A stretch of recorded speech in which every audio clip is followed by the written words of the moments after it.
Bismillahirrahmanirrahim. Assalamualaikum warahmatullahi wabarakatuh. Halo teman-teman semuanya. Pada seri mata kuliah pengembangan media manipulatif kali ini, kita akan belajar mengenai tahap evaluasi pada model pengembangan ADI.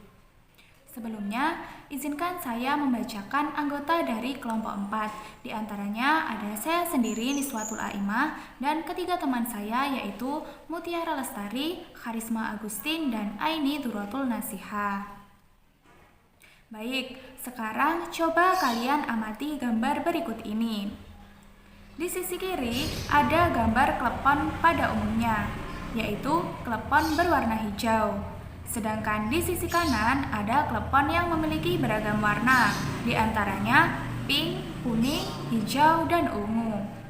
Dari gambar klepon hijau menjadi klepon berwarna-warni tersebut, informasi apa sih yang bisa kita ambil jika dikaitkan dengan tahapan evaluasi? Jadi, jika dilihat tampilannya, maka tentu lebih menarik klepon yang berwarna-warni. Artinya, pada tahapan evaluasi ini menunjukkan bahwa hasil revisi suatu media menghasilkan media yang lebih baik, lebih bagus, dan juga lebih menarik lagi. Ketika kita sudah tertarik dengan klepon yang berwarna-warni ini, maka tentu kita ingin mencoba dan merasakannya. Sama halnya dengan media pembelajaran yang memiliki tampilan berbeda dari biasanya atau dari sebelumnya, membuat siswa lebih tertarik untuk menggunakannya dan lebih termotivasi untuk mempelajarinya, dan diharapkan siswa mengalami peningkatan dalam hasil belajarnya. Sehingga tujuan instruksional pembelajaran dapat tercapai secara maksimal. Jika dilihat dari jumlahnya pula, klepon berwarna-warni ini lebih banyak. Artinya, ketika media telah direvisi dan telah memenuhi standar yang lebih baik, maka media dapat diproduksi lebih banyak lagi untuk disebarluaskan dan digunakan. Evaluate atau evaluasi. The quality of learning, resources, and how well they accomplish instructional goals. Kualitas sumber belajar dan seberapa baik kualitas sumber belajar tersebut dapat mencapai tujuan instruksional. Artinya, evaluasi adalah sebuah proses yang dilakukan untuk memberikan nilai terhadap pengembangan media dalam pembelajaran, di mana penilaian tersebut digunakan untuk mengetahui seberapa baik kualitas media yang dibuat dalam mencapai tujuan instruksional. Tujuan instruksional yang dimaksud dalam pembelajaran adalah indikator pencapaian kompetensi atau tujuan pembelajaran yang ingin dicapai. Evaluasi dilakukan dalam dua bentuk, yaitu evaluasi formatif dan evaluasi sumatif. Pertama, formative evaluation atau evaluasi formatif. Formative evaluation is conducted prior to implementation in order to determine whether the quality of learning resources satisfies the standards established in the design phase. Evaluasi formatif dilakukan sebelum tahap implementasi untuk mengetahui apakah kualitas sumber belajar memenuhi standar yang ditetapkan pada tahap desain. Maksudnya adalah apakah media pembelajaran yang telah dibuat memenuhi standar media yang telah dirancang pada saat tahap desain. Kedua, summative evaluation atau evaluasi sumatif. Summative evaluation is conducted after implementation, generally at 3 levels. Evaluasi sumatif dilakukan setelah tahap implementasi, umumnya dilakukan pada 3 level atau tingkatan, di antaranya first level, perception measures degree of participant satisfaction. Level pertama, persepsi atau respon siswa mengukur tingkat kepuasan siswa. Level ini dilihat dari persepsi atau respon siswa itu sendiri. Persepsi atau respon siswa merupakan penilaian siswa terhadap produk atau media pembelajaran yang dihasilkan. Second level, learning measures acquisition of knowledge and skills. Level kedua, pembelajaran mengukur perolehan pengetahuan dan keterampilan siswa. Maksudnya, pada level ini yang dilihat adalah hasil belajar siswa. yakni terkait apakah hasil belajar siswa sesuai dengan tujuan pembelajaran yang telah ditetapkan dan seharusnya dicapai. Selain itu, patokan atau kriteria yang menjadi dasar dalam menentukan tercapainya hasil belajar siswa ini disesuaikan dengan standar KKM atau kriteria ketuntasan minimal. Third level, performance measures transfer of newly acquired knowledge and skills to an actual work environment.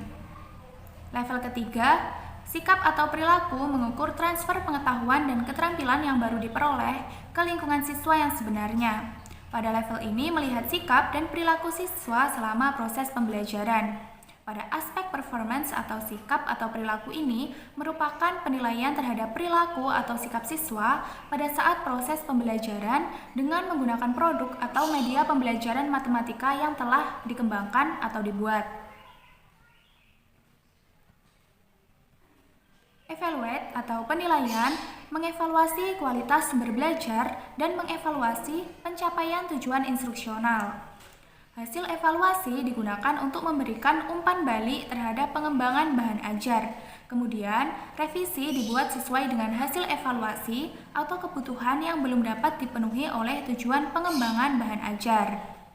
Evaluasi terhadap pengembangan bahan ajar dalam pembelajaran bertujuan untuk mengetahui beberapa hal, yaitu yang pertama, sikap siswa terhadap kegiatan pembelajaran secara keseluruhan. Yang kedua, peningkatan kemampuan siswa yang merupakan dampak dari keikutsertaan dalam kegiatan pembelajaran, serta yang ketiga, keuntungan yang dirasakan oleh sekolah akibat adanya peningkatan kompetensi siswa melalui kegiatan pengembangan bahan ajar dalam pembelajaran. Baik, saya akan melanjutkan presentasi dari Mbak Niswa, yaitu mengenai pentingnya penilaian. Mengapa sih perlu dilakukan sebuah penelitian atau evaluasi dalam pembelajaran? Jadi, evaluasi dalam pembelajaran itu memiliki beberapa kepentingan yang sangat signifikan. Di antaranya yaitu yang pertama, keberhasilan setelah pembelajaran, yang kedua ada menghargai kemampuan siswa, dan yang ketiga mengenai keputusan pembelajaran berikutnya. Untuk yang pertama yaitu keberhasilan setelah pembelajaran. Nah, dalam keberhasilan setelah pembelajaran ini, evaluasi itu sangat membantu dalam mengukur sejauh mana siswa telah mencapai tujuan pembelajaran yang ditetapkan. Hal ini yang akan memungkinkan pendidik untuk mengevaluasi pencapaian siswa dan menentukan sejauh mana mereka telah menguasai materi atau keterampilan yang diajarkan. Nah, evaluasi juga memungkinkan siswa untuk memahami kemajuan mereka sendiri dan memberikan umpan balik tentang keberhasilan mereka dalam belajar. Nah, yang kedua yaitu menghargai kemampuan siswa. Dalam hal ini, evaluasi yang baik itu sangat memungkinkan penghargaan terhadap kemampuan dan pencapaian siswa secara individual. Dalam penilaian yang inklusif, beragam cara dan format penilaian diberikan kepada siswa agar siswa dapat menunjukkan kemampuan mereka sendiri dengan cara terbaik bagi mereka sendiri. Kemudian, evaluasi yang adil dalam hal ini dan objektif itu sangat membantu menghargai berbagai bakat, gaya belajar, dan potensi siswa. Nah, pentingnya penilaian yang ketiga yaitu pengambilan keputusan. Dalam hal ini, evaluasi memberikan dasar yang kuat untuk pengambilan keputusan terkait pembelajaran selanjutnya. Dari hasil evaluasi dapat membantu dalam mengidentifikasi kebutuhan individu siswa dan menyusun rencana pembelajaran yang tepat. Selain itu, evaluasi juga dapat digunakan untuk menentukan pengaturan kelas yang paling efektif atau program pendidikan tambahan yang mungkin diperlukan oleh siswa.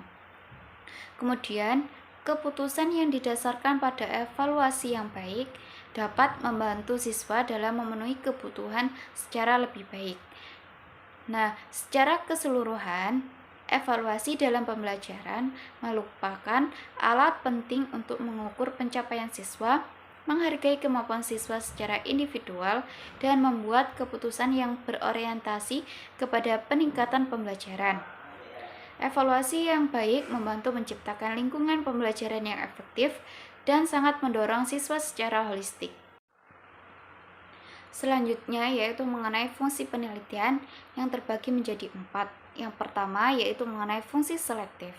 Nah, fungsi selektif dalam evaluasi itu membantu untuk menyaring atau memilih siswa yang sesuai dengan kriteria yang telah ditetapkan pada suatu program pendidikan, program pelatihan, atau institusi tertentu.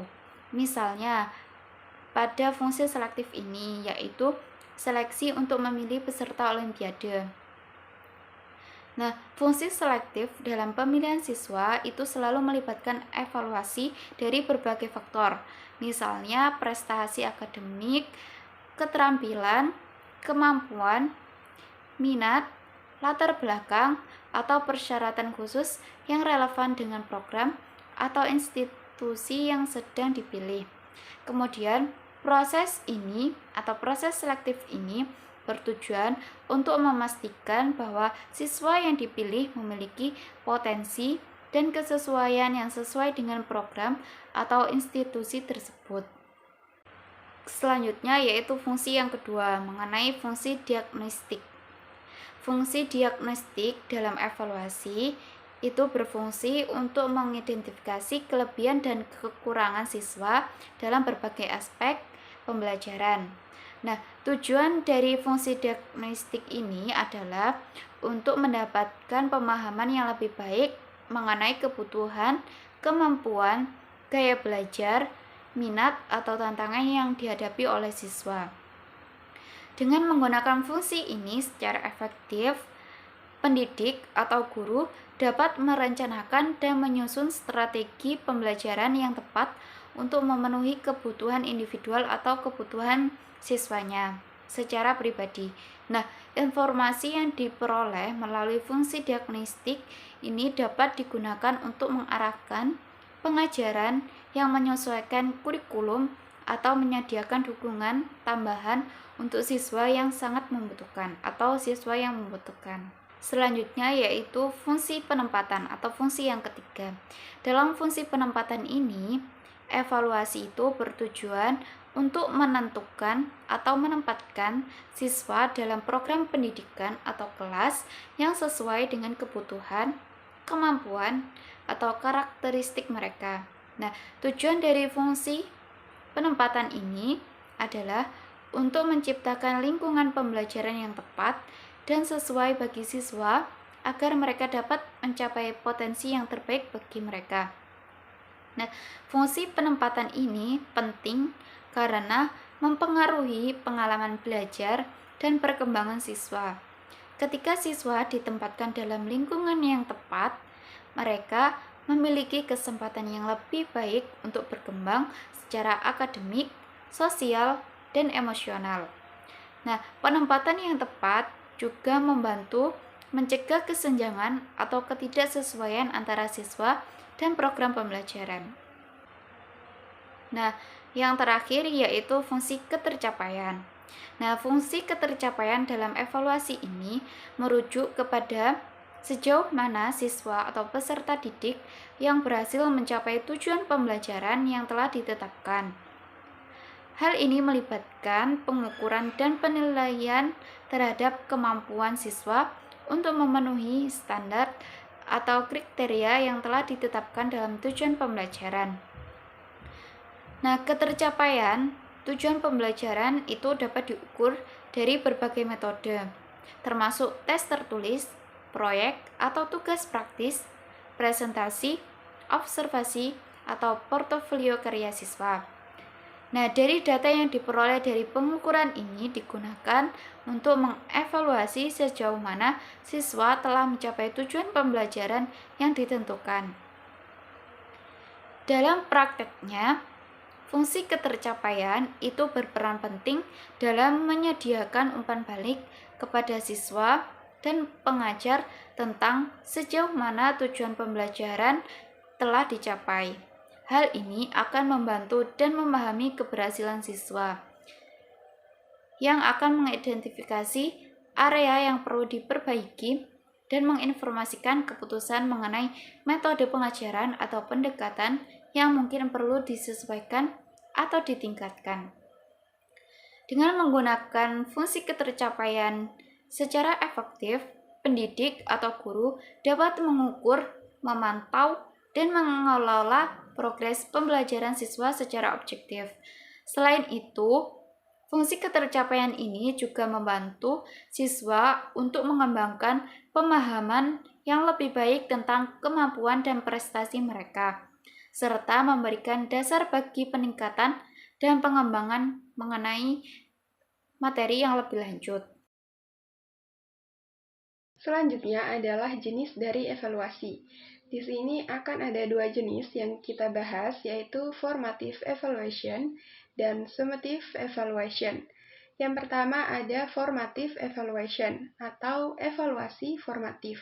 Evaluasi formatif ini dilakukan sebelum tahapan implementasi, yaitu pada tahapan desain. Tujuan dari evaluasi formatif sendiri yaitu untuk mengetahui kualitas media terkait standar yang telah ditetapkan. Ketika di tahapan desain, tentunya kita merancang media yang akan kita buat dengan menggunakan standar-standar yang kita inginkan.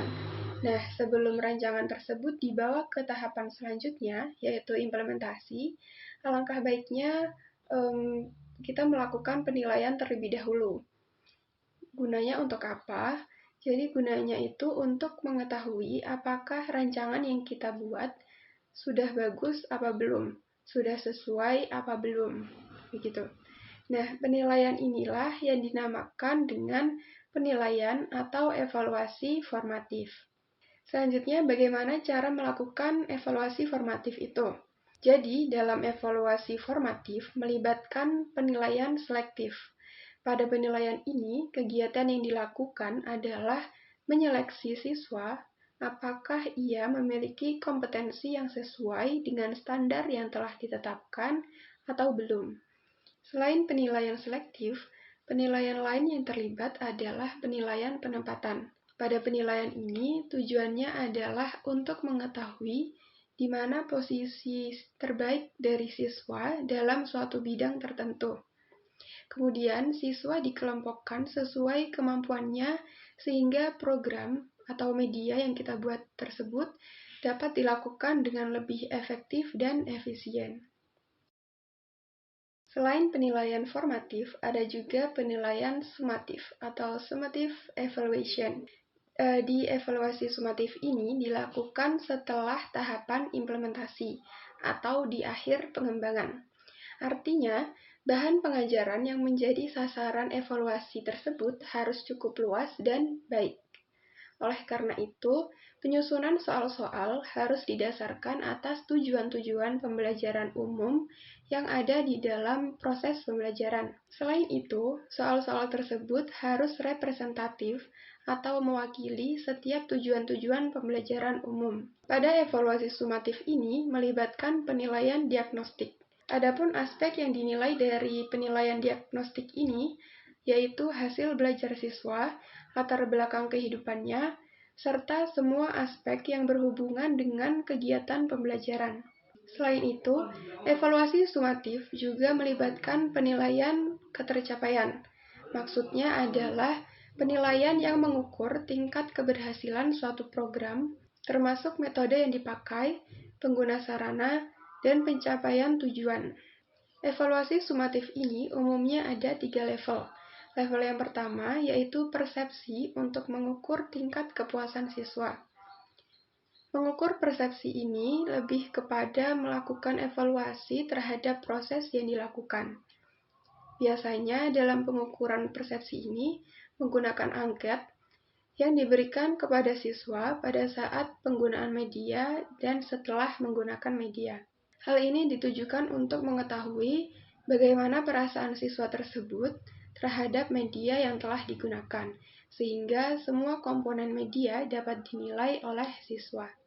Level yang kedua yaitu mengukur perolehan pengetahuan dan keterampilan. Item pertanyaan terkait pengetahuan dan keterampilan ini diperoleh dari tujuan pembelajaran. Misalnya, tujuan pembelajaran dirumuskan bahwa setelah siswa menggunakan media tersebut, mereka dapat menjawab soal-soal turunan dengan mudah. Nah, terkait dengan itu, maka pertanyaan yang disusun adalah masalah turunan yang dihubungkan dengan kenyataan. Selanjutnya level yang ketiga, yaitu mengukur transfer pengetahuan dan keterampilan yang baru diperoleh ke lingkungan kerja sebenarnya. Jika di tujuan pembelajaran siswa diminta untuk menjawab soal turunan yang dihubungkan dengan kenyataan, maka di proses ini atau di langkah ini, siswa diberikan kondisi baru yang sesuai dengan kondisi di lapangan. Kemudian siswa diminta untuk menganalisisnya. Di level yang ketiga ini, pertanyaan yang disajikan berupa soal kontekstual sehari-hari. Untuk pembahasan selanjutnya akan diteruskan oleh Saudari Aini Durotul Nasihah. Dibagi menjadi beberapa level. Level yang pertama, level kepuasan, yaitu menggunakan angket dan wawancara. Level yang kedua, yaitu pengetahuan atau keterampilan, biasa menggunakan tes. Dan level yang ketiga, yaitu level untuk mengetahui pengetahuan dan keterampilan, yaitu melalui pembelajaran rutin dan juga tes. Evaluasi roadmap seperti yang terlihat. Evaluasi sumatif berada di sini, evaluate ini. Jadi dalam tahap analisis, desain, develop, implement, tahap evaluasi sumatif ini ada di sini, atau evaluasi formatif berada di bagian develop ini. Terima kasih atas perhatiannya. Mohon maaf jika ada kekurangan. Saya akhiri sekian. Wassalamualaikum warahmatullahi wabarakatuh.